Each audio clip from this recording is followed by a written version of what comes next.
Hey, welcome back, knife nerds and everyday carry people. It's the Big Canucker here, and today we're going to be having a look at a knife that I have some really great things to say.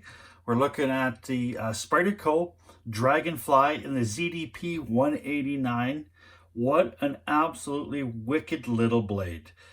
This is fantastic for what it is. I mean, it's an extremely lightweight, incredibly slicey, well put together, well thought out blade that fits inside your coat pocket, fits inside your pants pocket. Heck, you could even put this on your keys. So let's have a look at this. Now, she's a little bit of a small blade, so let's do a little bit of a size comparison. Of course, we've got the Lucky Toonie, which is a looks like a monster compared to this ZDP 189, or sorry, this Dragonfly. Now we will have a look at the good old, the giant, humongous Paramilitary 2. And then, of course, we've got the Manix 2 XL. As you can see, this is a tiny little blade, but this is quite an excellent little slicey knife that fits in the hand quite well. So I think you'd be pleasantly surprised when you actually pick this knife up and put it in your hand and do some cutting on it, like I was when I first picked up this knife. Now we'll go through a little bit of the specs on this monster. So the overall length is actually 5.5 inches, and that is 5.5 inches completely open, not closed. The closed length is 3 1/3 or 84 millimeters. So it's it's kind of a small knife when it's closed. It's very light at 1.2 ounces. Now it only comes in a tip up carry here with the best as far as I'm concerned, Spyderco clip, which is the wire clip, and it's a left and right hand carry, and tip up. It does not have the tip down. Blade length is 2.5 or 2.25 inches long, with your edge length of 1.875 inches, so just a smidge under 2 inches for cutting length. Your handle here on this particular one is actually the FRN. It is a back lock with the notch on it too as well. It is made in Japan. Let's just see here, Seiki City, Japan. And I think all the ZDP 189 knives come out of Japan, because ZDP 189, I do believe, is a Hitachi steel, and that is made in Japan. And it is a fantastic steel. Absolutely tremendous edge retention. Normally it's hardened at 64 to 67 Rockwell, and that's where you're going to get your absolutely best performance out of it. But like if you have a look at Cedric and Ada Gear channel there, Pete did some testing on this knife, and it will cut twisted Sisal rope till the cows come home. So I do believe he got somewhere south of 400 cuts and I do believe it actually was a Dragonfly. So this thing cuts and cuts and cuts and cuts and cuts forever. Now, I actually used it this morning to break down some cardboard, including a pizza box, and I was blown away at how this, it's for all intents purposes, it's a full flat ground blade. It's got a little bit of a swedge on the top, so but it's for all intents purposes, it's a fully flat ground blade, and it is an extremely thin blade too as well. It's 2.5 mil, and it goes through cardboard like a hot knife through butter. I've got some great knives here, like even this Manix 2 XL. It's got a thick 3.5 millimeter blade. It's a fully flat ground, and it's sharp as heck.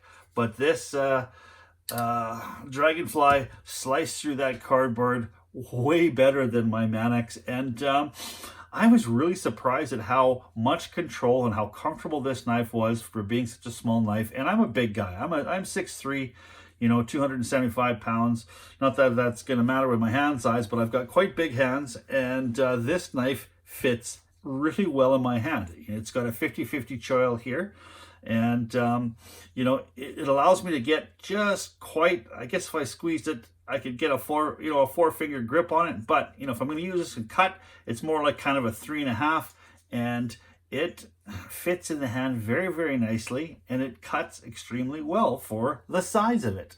So just kind of want to go over that there a little bit. Now you've got some, kind of some pros and cons of this knife here.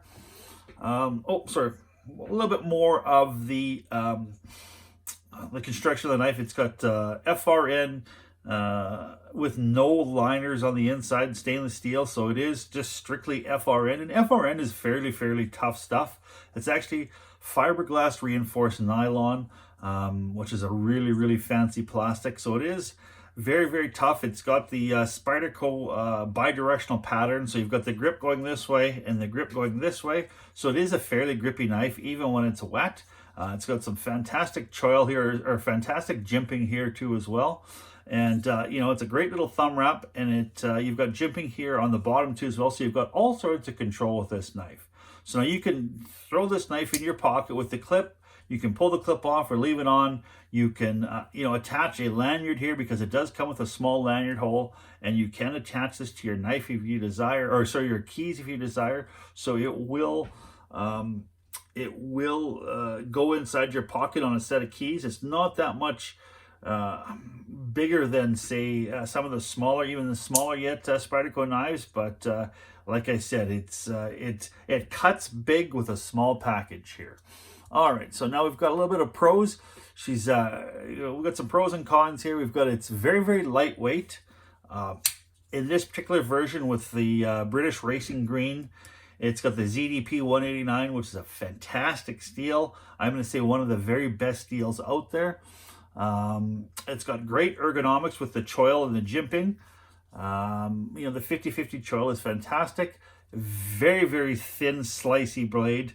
Now this is, you're not going to use this to pry, you're going to use this to cut. And with this slicey blade, it goes through cardboard like a hot knife through butter. All right, and it's got the fantastic wire clip too as well. Not a whole lot sticks out of your pocket if you decide that you are going to use it in, with the clip. You can see there's not a lot that's sticking out. So, and it's a dark color, so it blends in too as well. Now we got a little bit of some cons here as well. This particular one, there is no sharpening choil, but I happen to add a little tiny sharpening choil in there. But I wish that Spyderco took that little bit of extra time to put a tiny little bit of a sharpening choil in there, because it does make a great deal of difference when you're sharpening up this knife.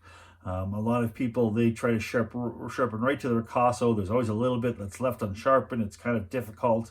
But if you put a tiny little choil in there, it makes this thing so much easier to sharpen. Now the standard steel on this, the standard knife that this is, it comes with the FRN handles and a VG10. And you know what, guys, Spyderco VG10, I guess maybe I'm a knife snob or a steel snob, but VG10 is not that much better than 8CR13 MOV. I'm thinking if you're going to look for really good budget steel, Spyderco, let's go with maybe a D2 or 14C28 or that VG10. Let's get rid of it, guys. I see some really quite expensive knives out there, and VG10 is on the blade, and I just not a big fan. Now this is a little bit on the pricey side for what it is and the size. In Canada, that's about 125 bucks with the ZDP 189. The VG10 versions are around 89 bucks or so. In the States, I gotta say, I think you're looking at probably 65 or so dollars with the VG10, and the ZDP 189. I'm thinking you're probably around 90 bucks or so. So it can be on the pricey side for this size of knife. Even though it is a very capable knife, sometimes it's hard for people to justify the size for the price. And also I like the FRN is okay, but I think this knife could use G10 as standard. I know they want to keep the price down with the FRN, but I mean, G10 is such a wonderful knife material. It's more rigid, and I also think that it looks better too as well. So if you're watching, there is G10 versions available. There's also stainless steel versions available.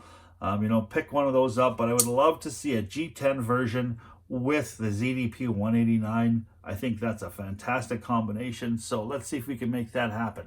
So now, would I recommend this knife to buy? I think absolutely. Barring the price, I think this is definitely a keeper, and this is definitely something that you want to put inside your collection, and it's something, you definitely want to use. If you're heading out for, for a night out and you want to make sure you have a knife on you, but you've got dress pants on or a suit, this will tuck right inside your inside pocket, no problem. It'll sit at the bottom of your pants and not put a whole lot of room or weight in there, or saggy pockets or anything like that. It'll do a fantastic job. And then if you need to pull it out and use it, you've got it there. I hate going anywhere without a knife. You'd be amazed at how many times I need to cut something or cut a tag or a thread or something. And so I'm always got a knife on me. Now, the one thing here I should have possibly said here is, on the con side too as well, I forgot, is it's a little bit on the wide side, for how small it is and how much it's lightweight. You've got the Spyder opening here too as well. But, if there's any way that you could shave probably, a 1/4 inch on there, I think that would take care of that particular con. Even though it is small, you put that inside your pocket, and this side is not going to hit your hand or anything like that. So it will, the smooth side, if you're reaching inside your pocket, the smooth side is, not too bad. So, I mean, it's not a terrible con. It's just something to be aware of, that it is a little bit on the wide side for how long it is.